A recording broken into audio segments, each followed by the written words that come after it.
everyone, and welcome to In My Mug, episode 237 on Monday, the 27th of May, 2013. I am your host, and unlike Blue Peter, and unlike last week with the Wheel of Death, it's time for some full disclosure here.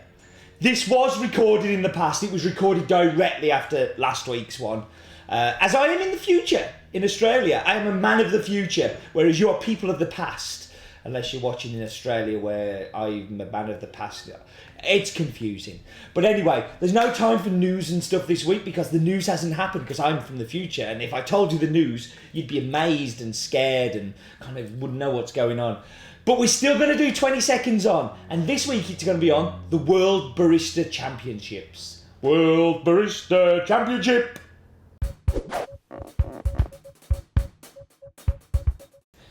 Okay, so here goes. World Barista Championships is the current premier barista competition where the winners of each national barista championship competition compete for the world title. Competitors prepare 12 drinks, 4 espressos, 4 cappuccinos and 4 signature beverages where no alcohol is allowed. 4 sensory judges then judge them, as well as 2 technical judges and a head judge over 2 rounds.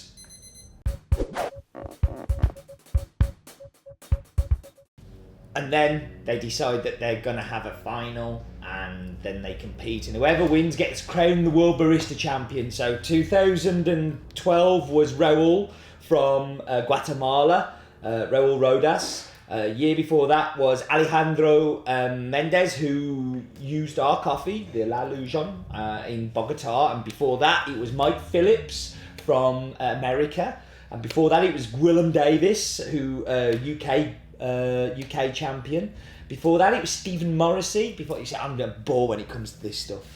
But the reason I did the 20 seconds on the World Barista Championships is not just because I'm there, but the coffee that you've got this week is the coffee that's being used by Colin Harmon, who is the Irish Barista Champion. Very good friend, good buddy, also business partner in our business in Ireland at 3FE. And I thought this was a great time to share it with you. Last year, we didn't have enough of this coffee to share with you on an In My Mug as the crop was so small. But with new plantings and plantings starting to come on full stream now, we've got a little bit more, and I thought, why don't we share it with our In My Mug type people? Now, this is a super expensive coffee again. Think of Lapira a couple of weeks ago. We're back there on those kind of prices, but you lot deserve it. So, what the heck? This is also the coffee that we're putting on the brew bar at the Melbourne show at the WBC, so lots of other people are going to be trying it, and it just seemed to click into pace, so it was a good idea. So this is the second year of working with Santa Petrona. As I say, we had it last year. We had the Red Bull bomb, which we did on In My Mug, and I know lots of you absolutely adored.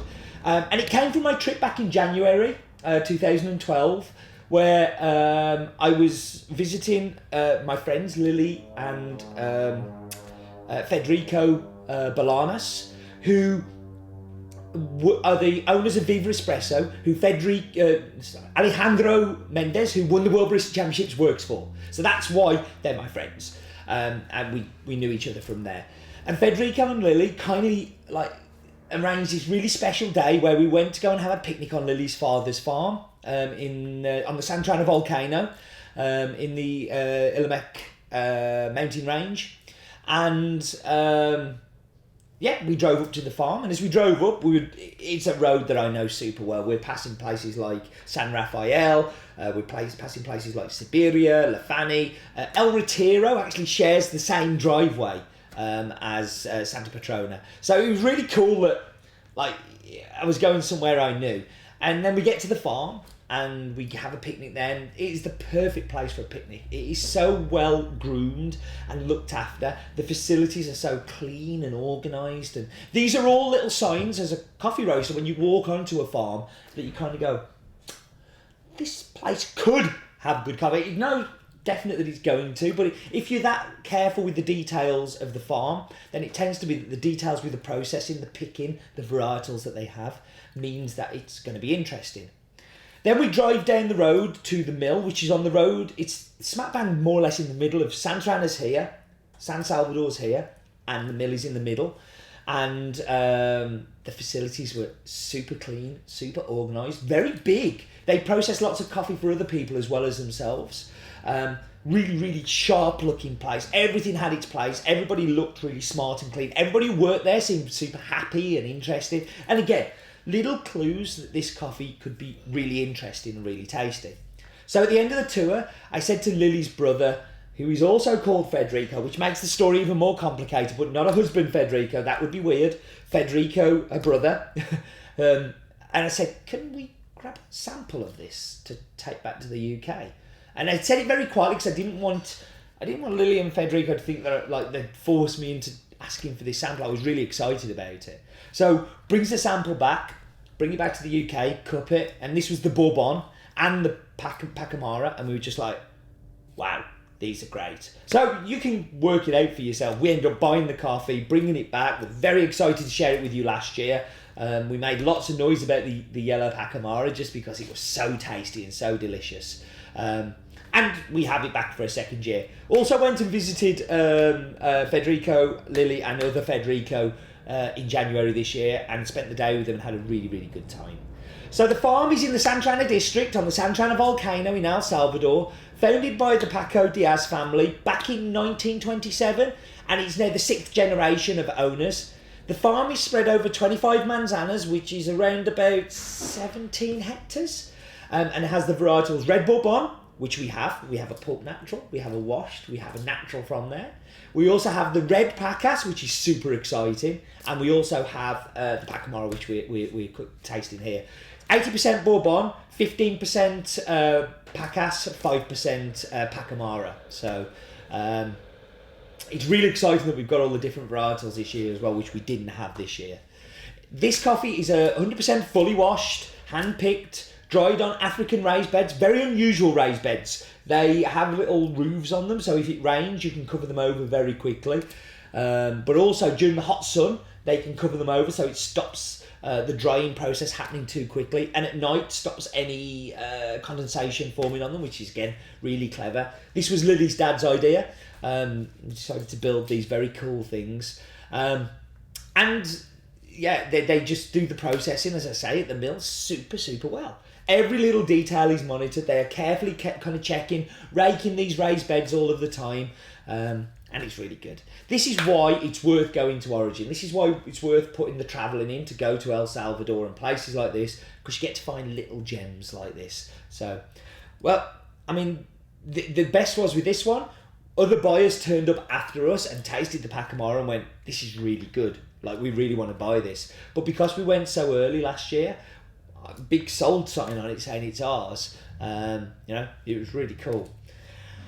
Because it's such a small lot, we've said we could buy lots more of this coffee. This year they've planted all around the house, which is one of the highest parts of the farm. They've planted all Pacamara around there for us too. And I jokingly said, this is Finca Has Been. And last time I was talking to Federico, he was saying that Finca Has Been was doing well, so I'm hoping that bit sticks. So what we should do, we should go and do the map bit. This is going to be a fairly good map bit, I think, because we can really get down into the details of this one. So over to the map bit. It's the map bit. No expense spent. It's the map bit. We know what we do here, don't we? We go down to Has Been Towers. We can see where we are there, and we go back up. And this time we're going to Central America! Yay! So let's look. We've got Guatemala, Honduras, Nicaragua, Costa Rica, Panama, but we want El Salvador. But before we do that, there are 7 coffee-growing countries, which is all of them, a population of 41 million. And you can see they're twice the land mass size of the UK for the entire Central America.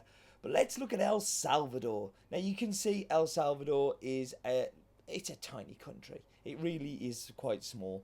To give you context, it's around about the size of Wales, with less population. So yeah, let's go in. So the name, El Salvador, population 6 million. The size is 21,000 square kilometers, and the capital city is called San Salvador. A fine place and a booming city, booming population and booming economics and all the rest. But we want to go and look at that. It's perfect. It's a little band of delicious, amazing fantastic coffees. It is such a small area, but so blessed with amazing coffees. But we want to kind of get down a little bit more. We're going to get down a little bit more. And we can see here El Retiro to the left and Santa Petrona to the right. And that little access road, they share. It used to be, in days gone by, the same farm, which is just crazy. But really, really cool. Like, you see that coffee there? That is the Pacamara. So it's all around the house. Every coffee tree you see there is the coffee that you're going to be drinking this week on the In My Mug. But that is the Pacamara lot, exactly. The trees, the bit where this came from, which I think is super when you can get that level of detail. So the farm is called Santa Petrona. The altitude is 14,050 metres above sea level. The varietal for this one is the Pacamara. They also have Bourbon and they also have Pacas. And the nearest town is Santa Ana, which is the second biggest city in El Salvador. Yeah, and that was the map bit.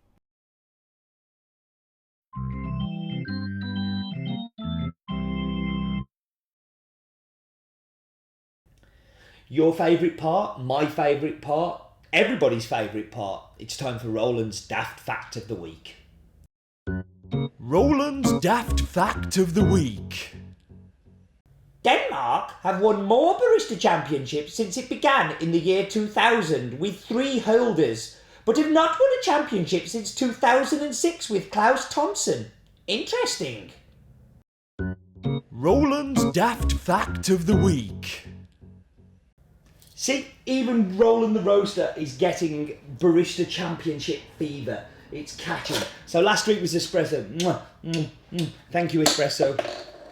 And this week we've got Chemex going on. So, Wheel of Death, where it goes, nobody knows, and I do care again this week. It is going to be AeroPress! Woo! AeroPress, AeroPress, we've got the AeroPress. So I'm going to whap you on pause, I'm going to go and make an AeroPress, and I'll be back with you in just a second.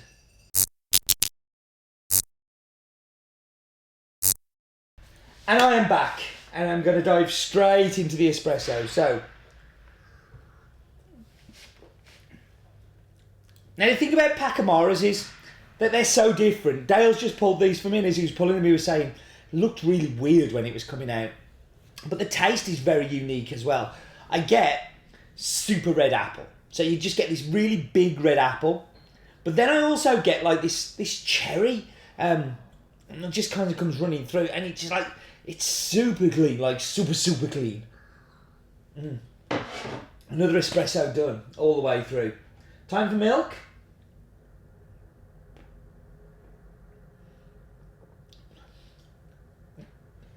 Kind of like last week's.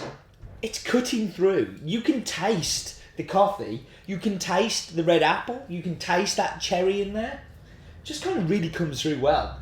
I'm super impressed with that. I really am. Okay, so into the brood. So the AeroPress, if you don't know how to use an AeroPress, go look at the AeroPress guide that we did on the brew guide. In fact, go look at all the brew guides. But the AeroPress was the first one, and I think it's the one that we're most kind of famous for because I think the brew guides really changed. Like we did something that nobody else was doing at the time. Everybody was doing press this, or some fancy arty graphic shots, but nobody was doing anything animated.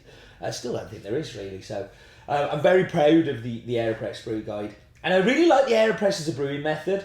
It's easy. It's plastic, so you don't break it if you're taking it somewhere. If you've got a Porlex fits perfectly in the top there. It's just a really handy way of doing it. And I've got the paper in here because it didn't come up with the metal disc one, so I thought we'll do the paper.